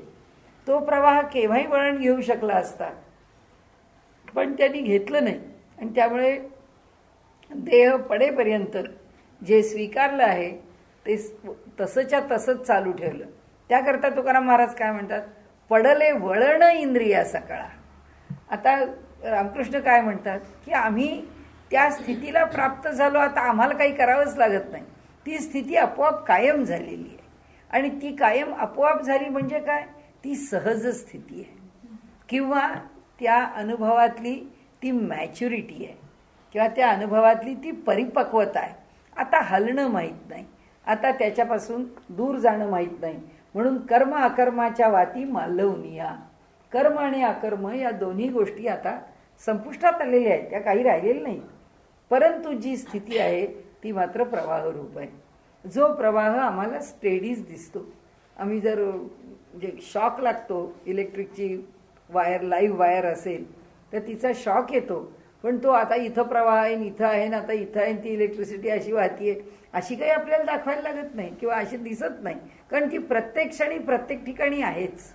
तशी ती स्थिती प्रत्येक क्षणी कोणत्याही प्रवाहाच्या ठिकाणी असली, म्हणजे त्या प्रवाहाच्या कोणत्याही स्थानावर असली तरी ती स्थिती कायम आहे. आणि म्हणून ते म्हणतात ती ही असे प्रवाह रूप. भक्ती तरी प्रकाश त्याचा, अभक्ती तरी प्रकाश त्याचा. आता त्याचं स्पष्टीकरण कोणत्या रूपामध्ये करतायत, भक्ती आणि अभक्तीची झाले ताटे एके पांती, त्याचं आलं स्पष्टीकरण. तर म्हणाले आता भक्ती तरी प्रकाश त्याचा, अभक्ती तरी प्रकाश त्याचा, दोन्हीमुळे स्वानुभवाचा ठाव काही मोडत नाही. आता तो भक्तीत आहे का आता तो भक्तीत नाही, किंवा तो भक्त आहे का तो अभक्त आहे, ह्यानी त्याची स्थिती आता बदलत नाही. आत्मवस्तू ठाव काही मोडत नसे, वाती कर्माकर्माच्या मालवोनी या साच्या, तो आपुल्या स्वभावाच्या ठाई नांदे. स्वभावाच्या आपल्या मूळ स्वरूपाच्या ठिकाणी, स्वाभाविक स्वरूपाच्या ठिकाणी, त्याचं जे स्वाभाविक स्थिर म्हणजे नैसर्गिक मूलभूत असं जे स्वरूप आहे त्या ठिकाणी तो राहतो, आपल्या स्वानुभवाच्या ठाई नांदे. आता इथे काय होतं, आत्मवस्तूची या ठाई. आता वाती कर्माकर्माच्या मालवनिया साच्या, तो आपुल्या स्वानुभवाच्या ठाई नांदे. आता स्वानुभवाला पर्यायी अगदी शब्द द्यायचा तर स्वरूपाच्या ठाई नांदे, स्वाभाविक रूपाच्या ठाई नांदे. आत्मवस्तूच्या ठाई कर्माकर्म मुळीच नाही, म्हणून त्याग ग्रहण तेही त्या ठाई मुळी नसे. म्हणून काही स्वीकारावं लागतं किंवा काही टाकावं लागतं, हे तिथे काही राहत नाही. म्हणून वस्तू केवळ चिन्मात्र घन, का की नसे दुजे आन. आता वस्तू म्हणजे परमात्मा, वस्तू म्हणजे परमात्मा, केवळ म्हणजे अगदी केवलता म्हणजे फक्त आणि फक्तच असं त्यांना जेव्हा सांगायचंय तेव्हा ते द्विरुक्तीने सांगतायत. केवल चिन्मात्र म्हणजे केवळ पण म्हटलंय आणि मात्र म्हणजे पण केवळच, म्हणजे केवळ चैतन्य मात्र आहे, म्हणजे केवळ चैतन्य नीच युक्त आहे, केवल चैतन्यच आहे. कारण आता केवळ पुन्हा वापरायचं नाही म्हणून चकार लावायचा. म्हणून त्या चकाराकरता त्यांनी काय केलं, केवळ आणि चिन्मात्र असे दोन शब्द वापरले. केवळ चिन्मात्र घन ते कसं झालेलं आहे, केवळ चित म्हणजे चैतन्य आहे, ते चैतन्य कसं आहे, घनीभूत झालेलं आहे किती घनीभूत झालंय की ज्याच्या ठिकाणी फट राहूच शकत नाही. कुठेही कुणालाही शिरायला त्याला मोकळीक नाही, त्याला सांध नाही, फट नाही. का की नसे दुजे आन ती जगत प्रकाशे करून प्रकाशली असे की. ती वस्तू कशी आहे? चिन्मात्र घन आहे, केवळ चैतन्य मात्र आहे. आता ते चैतन्य या जगाच्या रूपाने कसं प्रकट झालंय त्याचं वर्णन करतात. ते कसं झालं? का की नसे दुजे आन. दुजे आन म्हणजे दुसरं काही नसतं. म्हणजे काय असतं? केवळ चैतन्य मात्र असतं. केवळ चैतन्य मात्र, ते फक्त चैतन्य मात्र आहे. मग आता ती जगात कोणत्या रूपाने प्रकट झाली आहे? ती जगत प्रकाशे करून प्रकाशली असे की. ती जगताला प्रकाशित करून ती आपल्या ठिकाणी प्रकट झालेली आहे. म्हणजे जगताला प्रकाशित केल्यामुळे प्रकट काय झालं? जग. जग नाही झालं, तो प्रकट झाला. म्हणजे आता आम्हाला काय कळलं पाहिजे की मी म्हणजे कुणीतरी त्याच्यापेक्षा वेगळा आणि मी त्याची उपासना करतो असं नाही आहे. तो माझ्या रूपाने पण जगाला प्रकाशित झालाय. कारण मला कुणीतरी पाहतातच आहेत ना. जसं मी जगाला पाहते आहे तसं जगही मला पाहतं आहे. म्हणजे काय? मी प्रकाशित झाले म्हणून या जगामध्ये पाहणं आलं. मी प्रकाशित कोणामुळे झाले? त्याच्यामुळे. म्हणजे हे काय आहे? हे तोच आहे. कारण त्याचा प्रकाश आणि ती वस्तू हे दोन काही वेगळं नाही. त्यामुळे माझा देह आहे असं मी म्हणताना हे माझं काही नाही, हे फक्त तोच आहे. तो फक्त या रूपामध्ये लोकांना दिसायला प्रकाशित झाला. आणि म्हणून जगाच्या रूपाने एक चैतन्य वस्तू फक्त प्रकाशित झाली. म्हणजे अमृतानुभवात ते काय म्हणतात? हा अनुभव असा सच्चा आला पाहिजे, आतून असं वाटलं पाहिजे की एक केवळ त्याच्या प्रकाशित होण्याच्या पलीकडे जगात दुसरं काहीही नाही आहे. केवळ तोच वेगवेगळ्या रूपामध्ये नटलेला आहे. आणि म्हणून का की नसे दुजे आन ती जगत प्रकाशे करून प्रकाशली असे की. ती जगताला प्रकट करून, जगत प्रकाश म्हणजे जगताला प्रकट करणं. तिने ह्या संपूर्ण जगताला प्रकट केलेलं आहे आणि जगाला प्रकट करून ती आमच्याकरता प्रकाशित झाली आहे. त्याच्याकरता एवढे सगळे दृष्टांत झाले की दीपकळिकेचा झाला, अक्षतेचा झाला, मुक्याचा झाला, चंद्र चांदण्याचा झाला. हे सगळे दृष्टांत का? की ह्याच्यामध्ये काही भेद नाही. ह्या जगाच्या रूपाने ती प्रकाशित झालेली वस्तू आणि हे जगत किंवा हा जीव. मग आता पुन्हा तत्वज्ञान अद्वैताचं काय आहे? एकच आहे की जीव, जगत आणि जगदीश्वर हे तिन्ही एकच आहे. आता ही भाषा कुठल्या पातळीवर बोललो आपण? या प्रकट झालेल्या जगाच्या पातळीवर. म्हणजे ज्ञानेश्वर महाराज किंवा माऊली आपल्याला किती प्रकारांनी तत्वज्ञान मांडून दाखवत आहेत. एक त्याच्या बाजूनी मांडतात आणि एक आपल्या बाजूनी मांडतात. त्याच्या बाजूनी मांडल्यावर त्यांनी मागच्या ओळीत काय सांगितलं आपल्याला? की तोच म्हणजे भजता भजन व्हावे, न भजता काय व्हावे? काही नाही, भजनच आहे. म्हणजे तोच आहे, त्याच्याशिवाय दुसरं नाही, हे तिथं सांगितलं. आता इथे काय सांगितलं? जग पाहतोय आम्ही, मग जगाची भिन्नता आम्हाला दिसतीये. मग जगाची भिन्नता दिसतीये तर अमृताचा अनुभव घेणारा काय करतोय? अमृताचा अनुभव घेणारा एकच करतोय की जे प्रकाशित झालेलं जग पाहतो आहे ते प्रकाशित झालेलं जग तोच आहे, त्याच्याशिवाय दुसरं काही नाही, हेच पाहतोय. आणि त्याच्या बाजूनी पाहिलं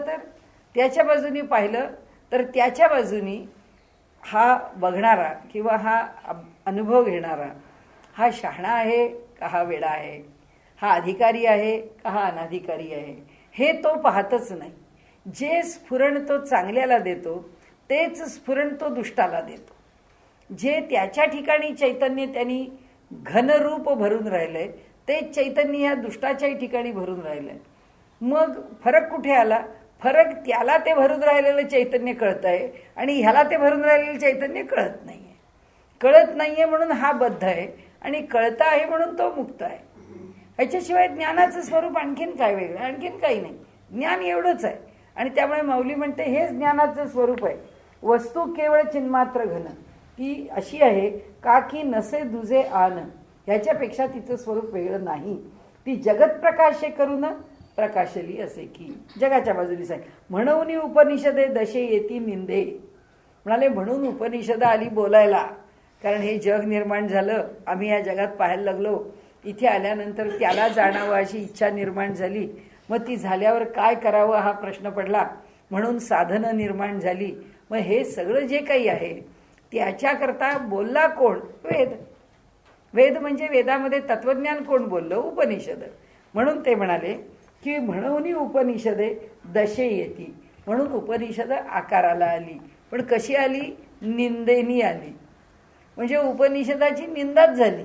कारण उपनिषदांनी देवाचं स्वरूप सांगायला सुरुवात केल्यानंतर अरे देव काय असा आहे का, म्हणजे चुकलाच. उपनिषदांनी जे सांगितलं ते चुकलंच. बरं, उपनिषदांनी जे बोललं आहे ते जे योग्य नाही तर ती निंदा झाली. आणि न बोलता उपनिषद जर बसली तर ती प्रकटच झाली नसती. ती प्रकटच झाली नाहीत, मग ती देवाची स्तुतीच केली गेली नसती. पण आम्ही देवाची स्तुती केली असं म्हटलं की देव काय स्तुतीला पात्र आहे? देवाची स्तुती करून देवाचं वर्णन करता येतं. म्हणजे स्तुती केली तरी पण निंदा आहे, आणि त्याची स्तुती नाही केली तरी पण निंदा आहे. म्हणून उपनिषदे दशे येती निंदे. उपनिषद आकाराला येतात ती निंदेनीच आकाराला येतात. निंदाची विशदे स्तोत्रे होती. म्हणून ही जी निंदा आहे हीच दुसऱ्या बाजूनी काय होतं? त्याची स्तोत्र म्हणजे स्तुती होते. म्हणजे वेद काय करतो? त्याची स्तुती करतो. पुष्कळ पुष्कळ स्तुती करतो आणि मग म्हणतो आता काही बोलता येत नाही म्हणून नेती नेती म्हणून पुन्हा गप्प बसतो. म्हणजे नेती नेती म्हटलं तरी निंदाच आहे, त्याची स्तुती केली तरी निंदाच आहे. त्याचं स्पष्टीकरण फार छान दिलं इथे. ऐशाच्या अभेद स्थिती प्रत उपनिषदादी ग्रंथ वर्णावयाचा हेत गेले की त्याचं वर्णन करण्याच्या हेतूनी काहीतरी मांडायला गेले. तर त्यांनी जी स्तुती केली ती एका बाजूनी निंदा झाली. कारण का? ती निंदा द्योतक शब्दावली दुसऱ्या बाजूनी स्तुती होत. निंदा का झाली? कारण त्याला म्हणता अरे तू दीनवत्सल आहेस, तू दीनदयाघन आहेस, तू सर्वज्ञ आहेस, तू कृपाळू आहेस, तू ऐश्वर्यवंत आहेस. आता भगवंत म्हणले मी असा आहे कुठे? मी हा काही नाही आहे, पण हा काहीच्या काही लिहितोय माझ्याबद्दल. त्यांनी लिहिलं आहे म्हणून निंदा आहे. निंदा म्हणजे हे त्याचं यथार्थ रूप नाही म्हणून. मग त्याचं वर्णन केलं, ही त्याची स्तुती आहे. मग ही त्याची स्तुती करावी का न करावी? करावी. कारण वाणी दिली आहे म्हणून वाणीने स्तुती केली आहे. व पुन्हा सारखं एकच आहे, त्या वाचारूढ परिहार फक्त लक्षात ठेवायचं की त्या वाणीने हे सगळं मांडलं जात आहे म्हणून ही उपनिषद मांडतायत. म्हणून दुसऱ्या बाजूने स्तुती होतं. म्हणजे नेती नेतीचा गलबला पाहून दिसत्या जगताला जो त्यांनी मांडिला हीच झाली निंदा त्याची. दुसऱ्या बाजूने सांगितलं की जगत पाहिलं आणि जगताकडे पाहिल्यानंतर हे प्रकट झालेलं जे जग आहे, हे प्रकट झालेलं जग म्हणजे ईश्वर आहे का? नाही. न इति ते म्हणजे काही जग ईश्वर नाही. मग ह्या जगताला प्रकट करणारं जे कारण आहे तो परमात्मा आहे का? न इति. कारण का? तो जेव्हा जगाला निर्माण करायला येतो तेव्हा ते परब्रह्म येतं का? ते येत नाही. मग कोण येतो? ईश्वर येतो. मग ईश्वर भाव ज्यांनी स्वीकारला आहे तो अंतिम आहे का? तो ईश्वर अंतिम नाही आहे, तो परमात्मा अंतिम आहे. म्हणजे त्या ईश्वराला आम्ही म्हणजे जीव, जगत आणि जगदीश्वर हे सारखं तत्वज्ञानात लक्षात ठेवायचं की तो जीव आहे. तो जीव म्हणजे काय आहे? परमात्माचा आहे. हे जगत म्हणजे काय आहे? परमात्माचं आहे. जगदीश्वर म्हणजे काय आहे? परमात्माचं आहे. पण ह्या कुणाही पैकी एक हा परब्रह्म आहे का? मूलभूत म्हणजे जीवानी जग निर्माण केलंय का? नाही. जगत जगताला प्रसवू शकतं का? नाही. जगदीश्वर ज्याला म्हटलेलं आहे तो जगताला प्रसवतो का? तो जगताला प्रसवतो, पण कोणत्या स्थितीत? पुरुष आणि प्रकृती या स्वरूपाला येतो तेव्हा. आणि तो कोण येतो त्या स्वरूपाला? तर ते परब्रह्म. म्हणजे हे जर आम्ही सांगायला लागलो जगाच्या बाजूनी की हे जे जग प्रकट आहे त्याला काय म्हणतात? कार्य ब्रह्म. प्रकट जग म्हणजे ब्रह्माचं कार्य. कार्य ब्रह्म म्हणजे परब्रह्म आहे का? नाही. त्याला निर्माण करणारं किंवा त्याला उत्पन्न करणारं किंवा त्याला जन्माला घालणारं असं जे परब्रह्माचं स्वरूप आहे त्याला काय म्हणतात? कारण ब्रह्म. मग कारण ब्रह्म म्हणजे परमात्मा आहे का? नाही. म्हणजे त्यांनी काय सांगितलं? नेती नेती दोनदा का उच्चारलं? त्याचं कारण असं की जो जन्माला घालणारा आहे ते कारण ब्रह्म सुद्धा परमात्मा नाही, आणि जे जन्माला आलेलं जगत आहे तो सुद्धा परमात्मा नाही. म्हणजे हे दोन्ही नेती नेती आहेत. कारण ब्रह्म नेती, कार्य ब्रह्म नेती. मग परब्रह्म कशाच्या पलीकडे? कारण ब्रह्म आणि कार्य ब्रह्म ह्या दोघांच्या तो पलीकडे आहे. मग आता जे आधी एवढा पसारा म्हणला, जन्माद्यस्य यतः, ज्याच्यापासून जो जन्माला घालतो, जो भरणपोषण करतो, जो संहार करतो, हे सगळं त्याचं इतकं वर्णन केलं. मग काय केलं? म्हणाल त्याची निंदाच केली आणि त्याचं हे असं वर्णन केलं म्हणजे काहीतरी भलतंच बोलले, म्हणजे हे काही बरोबर नाही बोलले. दुसऱ्या बाजूनी अहो भलतं कसं झालं, त्याचं सामर्थ्य काय आहे ते वर्णन केलं आणि म्हणून त्याची स्तुती केली. म्हणजे उपनिषद एका बाजूनी निंद्य झाली, दुसऱ्या बाजूनी स्तुती करणारी झाली, असा त्यांचा म्हणण्याचा अर्थ आहे. म्हणून उपनिषदे दशे येती निंदे. दशेला आली की ती काही मोठी नुसत्या कौतुकाला पात्र नाही आहेत, ती निंदेला पण पात्र आहेत. निंदाची विशदे स्तोत्रे होती, ती निंदाच दुसऱ्या बाजूनी स्तोत्र म्हणजे स्तुती होते. म्हणजे नेती नेतीचा गलबला पाहून दिसत्या जगताला जो त्यांनी मांडीला हीच झाली निंदा त्याची. मृत्तिकेच्या कवेलू प्रत, जे हे आपण केलेलं कवेलू म्हणजे वरती कौलं घालतो ना आपण, त्याला कवेलू म्हणतात. तर मातीचं कौल आहे, त्या कौलाला नाही म्हणता सत्य. आता कवेलू सत्य नाही म्हणजे ते कौल काही सत्य नाही, ते दिसतंय कौलच घालायचं, कवेलूच आहे, पण ते कवेलू आम्हाला काय छे होय कुठला आलाय कवेलू, हे काय सत्य नाही आहे असं जर आम्ही म्हटलं तर हे म्हणण्याचं बुध होतं निंदा त्याची. म्हणजे अरे ते काय आहे ते मडक्यापेक्षा वेगळं आहे, ते रांजणापेक्षा वेगळं आहे, ते परळापेक्षा वेगळं आहे, ते मृत्तिकेच्या घटापेक्षा वेगळं आहे, हे सगळं आहे. मग ते कौलासारखं दिसतंय, त्याला कौल म्हणत नाही. म्हणजे काय देव काय वेडा आहे का, त्यांनी हे सगळं वेगवेगळे आकार निर्माण करून दिले, त्याची निंदा करता का असं म्हणतात ते. होतं निंदा त्याची. आता कवेलू पाहू जाता, कवेलू शब्दाची आहे वृथा, पण आता त्याला जर आम्ही नाही हो बरोबर आहे, हा हे कौल आहे, नंतर ही घागर आहे, किंवा हा रांजण आहे, हा माठ आहे, हे परळ आहे, असं आम्ही सांगायला लागलो की म्हणाले अहो हे कुठलं काय आहे, हे काहीच नाही आहे, कारण ह्याच्या मुळाशी सगळ्यांच्या फक्त मृत्तिकाच आहे. म्हणजे आता आम्ही जे बोललो ते खरं का खोटं माहीत नाही, खरं खोटंच, हेही बोललं तरी खोटं, तेही बोललं तरी खोटं. कौल सत्य आहे म्हटलं तरी खोटं, आणि कौल सत्य नाही असं म्हटलं तरी खोटं. सत्य नाही, मग त्यांनी एवढं नामरूपात्मक जग कशाला निर्माण केलं? आंबा वेगळा, चिंच वेगळी, सीताफळ वेगळं, पपई वेगळी, पेरू वेगळा कशाला निर्माण केला, असा त्यांचा म्हणण्याचा अर्थ आहे. की नामरूपाने भिन्न भिन्न जे जगामध्ये निर्माण केलं ते खोटं कसं म्हणतात? ते खरंच आहे, जे जे निर्माण केलं आहे ते. म्हणून कवेलू शब्द, आता कवेलू पाहू जाता, कवेलू शब्दाची आहे वृथा, तेथे ओतप्रोत तत्वता मृत्तिकाच भरली असे, त्यात फक्त मातीच आहे. हे नाही म्हणणे कवेलूचे, स्तुती वाचक झाले साचे, मूळ रूप जी मृत्तिका तिचे, अनायासे न करिता स्तुती. हे नाही म्हणणे कवेलूचे म्हणजे अहो हे कौल नाही आहे, ही मातीच आहे, असं आम्ही एकदा त्या कौलाचं अस्तित्व नाकारलं आणि त्यातली माती पाहिली तर काय होईल? इथे स्तुतीच आहे की मूळ जे आहे. म्हणजे आता आम्हाला तत्वज्ञानात आम्ही काय म्हणतो, दिसणारी व्यक्ती वेगळी आहे, पण ती व्यक्ती नाही, ते परब्रह्मच आहे, हे म्हणणं योग्यच आहे. पण दुसऱ्या बाजूने अहो ती व्यक्ती परब्रह्म आहे म्हणता, मग या सगळ्या व्यक्ती एकच आहेत का? म्हणून अद्वैतावरती आक्षेप काय घेतात की जसं एक बटन दाबलं की त्या एका बटनावरती जर 100 दिवे असले तर 100ही दिवे लागतात. मग जर अद्वैत आहे आणि तोच भरून राहिला तर सगळ्यांना एकदाच झोप आली पाहिजे, सगळ्यांना एकदाच भूक लागली पाहिजे, सगळ्यांना एकदाच आंघोळ करावीशी वाटली पाहिजे. म्हणजे हे सगळं जगामध्ये एकच आत्मा भरून राहिला आहे तर हे असंच झालं पाहिजे. नाही, असं नाही म्हणाले. हे नामरूपात्मक भिन्नता आहे. अरे नामरूपाने भिन्न आहे म्हणजे कौल आणि रांजण वेगळं आहे का? अहो वेगळं वेगळं म्हणणं तुमचं अज्ञान आहे. एक आहे म्हटलं तरी अज्ञान आहे, हे वेगळं आहे म्हटलं तरी अज्ञान आहे. एक आहे म्हटलं अद्वैतानी, म्हणून ते सांगतात की मूळ रूप जी मृत्तिका तिचे, अनायासे न करिता स्तुती. आता मृत्तिके कारण आहे म्हणण्याचे प्रयोजन, मुळीच नाही उरले जाणं, काकी ते आहेच आहे. आता हे कौल म्हणजे मृत्तिका आहे हे सांगायचं काही प्रयोजन आहे का? कारण ती मृत्तिका आहेच आहे, म्हणजे ती मृत्तिकाच आहे, मृत्तिकेपेक्षा काही वेगळं नाही आहे.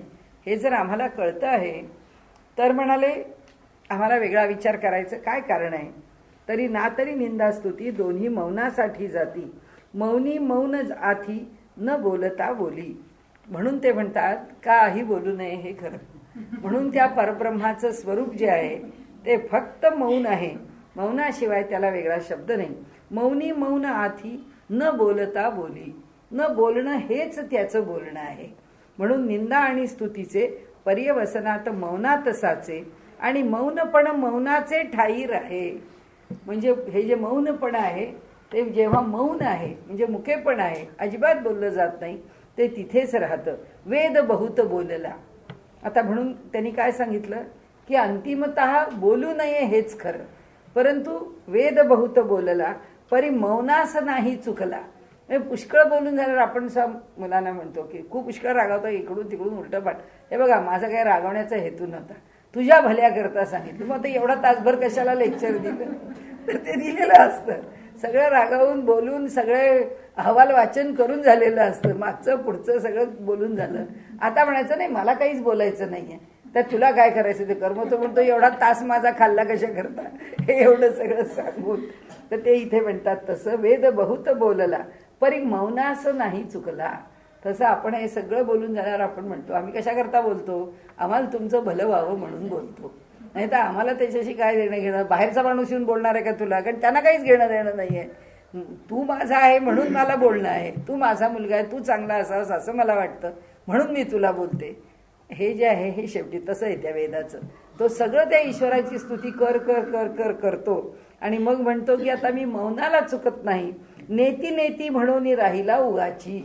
आणि शेवटी नेती नेती म्हणाला आणि राहिला. वा आहे म्हणण्याला असणेपणाने न वाव उरला, म्हणून काही बोला न बोला परी मौन स्थितीचं शेवटी. तुम्ही तो वेदाने बोललं काय, वेदाने नाही बोललं काय, काही झालं तरी शेवटी मौन हे खरं आहे. मौनाचे वर्णन केले न केले तरी जाणं, सारखेच हो सज्जन केव्हाही. आता मौनाचं वर्णन करायचं म्हणजे भरपूर बोलतच राहायचं. म्हणजे आपले कोणा मोठ्या माणसांना नावं नाही ठेवायची, पण मोठ्या मोठ्या लोकांची मौनं अशीच आहेत. तोंडाने बोलायचं नाही, पाट्यांवर लिहित बसायचं. म्हणजे ते कुठलं आलंय मौन, इकडून पाट्या तिकडून पाट्या, खाणा खुणा.